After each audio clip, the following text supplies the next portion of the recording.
역대상 11장 20절에서 25절 말씀입니다. 두 번째 3인의 용사의 업적, 그러니까 두 번째 다윗의 삼총사들이죠. 그들의 업적을 기록하고 있습니다. 먼저 아비새의 업적을 기록합니다. 역대상 11장 20절, 21절. 요압의 아우 아비새는 그 세 명 중 우두머리라. 그가 창을 휘둘러 300명을 죽이고 그 세 명 가운데 이름을 얻었으니 그는 둘째 세 명 가운데 가장 뛰어나 그들의 우두머리가 되었으나 첫째 세 명에게는 미치지 못하니라. 자, 아비새는요, 그 요압의 동생입니다. 그러니까 그 앞에는 이제 세 명의 용사가 운물 떠온 것을 기록을 했죠. 그 세 사람들을 얘기하는 거예요. 그 중에 이제 아비새인데, 아비새는 요압의 동생입니다. 그러니까 요압과 아비새는 전부 다 이제 다윗 왕의 자매인 수르야의 아들들이죠. 그래서 요압과 아비새는 그러니까 다윗에게는 그 조카들이죠. 자, 이 아비새는요 두 번째 그 3인의 용사 중에서 우두머리라 이렇게 기록하고 있습니다. 이 아비새는 그 다윗이 사울 왕을 피해서 도망 다닐 때부터 다윗과 함께했던 아주 충성스러운 신하죠. 그래서 그런 많은 업적을 남겼습니다. 그래서 다윗이 이제 사울 왕을 피해서 도망 다니죠. 그래서 사울이 다윗을 죽이려고 할 때 하나님이 은혜를 베풀어서 오히려 다윗이 사울 왕을 죽일 수 있는 기회를 만들어 주잖아요. 두 번째, 그러니까 첫 번째 말고 두 번째, 그때 이제 사울 왕의 군대를 이끌고 왔다가 다 잠들었죠. 그때 잠들었을 때 이 다윗이 그 사울 왕을 죽이지 않으니까 이제 아비새가 한 거예요. 그때 내가 죽이겠다고 허락해달라고 했던 사람이 바로 아비새입니다. 자, 그리고 이제 압살롬이 반역을 했고 또 세바도 반역을 했죠. 그 반역했을 때 그 반란을 진압한 사람이 또 아비새입니다. 그리고 아비새만 한 게 아니라 요압이랑 같이 한 거고 또 그다음에 이제 그 시므이가 다윗이 압살롬을 피해서 도망갈 때 막 개 같은 자라고 막 저주하죠. 그때 이 시므이를 내가 또 죽이겠다고 했던 사람이 또 아비새. 굉장히 충성스러운 사람이죠. 그리고 이제 또 블레셋의 장군 아스비브노비 이제 전쟁할 때 다윗을 죽이려고 했었죠. 그래서 다윗이 굉장히 위기에 처했을 때 그 다윗을 구해낸 사람이 또 아비새입니다. 그리고 이제 여기서 이제 나오는 것은 이렇게 창을 휘둘러서 300명을 죽였다 이렇게 기록이 돼 있어요. 그리고 또 이제 역대상 18장에 보면은 소금 골짜기에서 에돔의 군대 18,000명을 이제 죽이는 일을 하는 사람이 또 아비새입니다. 그래서 아비새는 굉장히 충성스러운 신하인 것을 알 수 있어요. 그런데 이제 아비새가 잘못한 것도 있어요. 아비새가 잘못한 건 뭐냐면 이 이스라엘의 사령관 아브넬이 다윗한테 전향을 하죠. 그때 이제 요압과 아비새가 죽여요. 다윗 왕의 허락 없이 묻지도 않고. 왜 그러냐면 자신들의 동생 아사엘을 아브넬이 죽였거든요. 전쟁 중에. 거기에 대한 양심을 품고 겉으로 드러나는 것은 그래요. 죽인 거고 정치적으로는 경쟁자가 될 수 있으니까 죽인 거죠. 어쨌든 아비새는 그 두 번째 3일 용사 중에 첫째 그 우두머리가 됐습니다. 굉장히 업적이 많이 남긴 사람이었고 뛰어난 사람임을 알 수 있습니다. 그리고 이제 분하야의 업적을 기록합니다. 역대상 11장 22절부터 25절.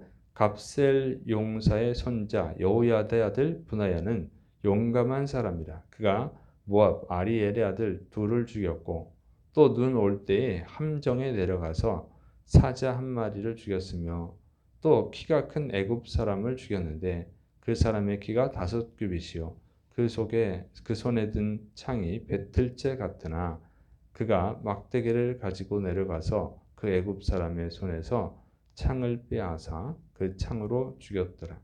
여호야다의 아들 브나야가 이런 일을 행하였으므로 세 용사 중에 이름을 얻고 30명 중에서는 뛰어나나 첫째 사람에게는 미치지 못하니라. 다윗이 그를 세워 시대장을 삼았더라. 자, 브나야는 여호야다 대제사장의 아들입니다. 그래서 이 사람도 굉장히 뛰어난 사람이죠.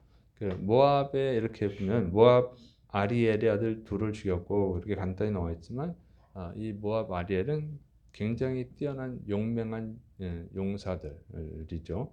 그런데 그 모압의 용사들을 죽였다 얘기입니다. 그리고 눈 올 때에 그 함정에 이제 사자가 빠져 있는데 그 내려가서 또 그 사자를 죽였다고 하는 것이죠. 그다음에 이제 골리앗처럼 키 큰 사람, 애굽의 거인, 용사의 손에서 막대기를 가지고 내려가서 그 손에서 창을 빼앗고 그 창으로 죽였다. 그러니까 여기 보면 이제 5규빗이라고 했는데 아마 2m 30이 넘는 그런 큰 거인입니다. 아마 이제 이 규빗이 우리 성경에 우리가 대략 45cm 정도 계산하는데 그 정확히 맞을지는 모르겠어요. 그 당시랑 또 다르니까. 어쨌든 굉장히 큰 거인인데 그 거인과 싸워서 이겼다고 하는 것입니다.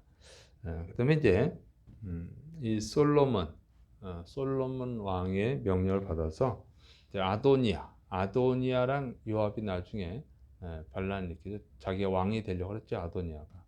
그 아도니아랑 거기에 동조한 요압을 죽이는 일을 또 브나야가 합니다. 그다음에 요압을 대신해서 이제 솔로몬 왕의 군대 장관, 군 사령관이 되는 사람이 됐어요. 그래서 이 브나야도 굉장히 충성스럽고 용맹한 사람임을 알 수 있습니다. 그다음에 이제 세 번째 사민이 있어야 되는데 기록이 없어요. 왜 기록 안 했는지는 알 수가 없어요. 어쨌든 위대한 사람인데 기록이 없습니다. 뭐 기록이 지워졌는지 어쩐지 모르겠는데 하나님 나라에서는 지워지지 않죠. 그러니까 우리 이 세상에서는 인간이 하는 일은 다 한계가 있어요. 어쩔 수가 없어요. 안타깝죠. 사민의 용사에 들었으면 굉장히 또 큰 업적을 남겼을 텐데 그 업적이 기록이 안 돼 있는 거예요. 이름도 기록이 안 돼 있고 무슨 이유인지는 모르겠지만 그러나 그러니까 이 세상에 완전한 게 없어요. 그러나 하나님 나라에서는 다 하나도 잊혀지지 않고 다 쌓여지는 줄을 믿으시 바랍니다. 정말 하나님을 위해서 충성한 사람들이 얼마나 많아요.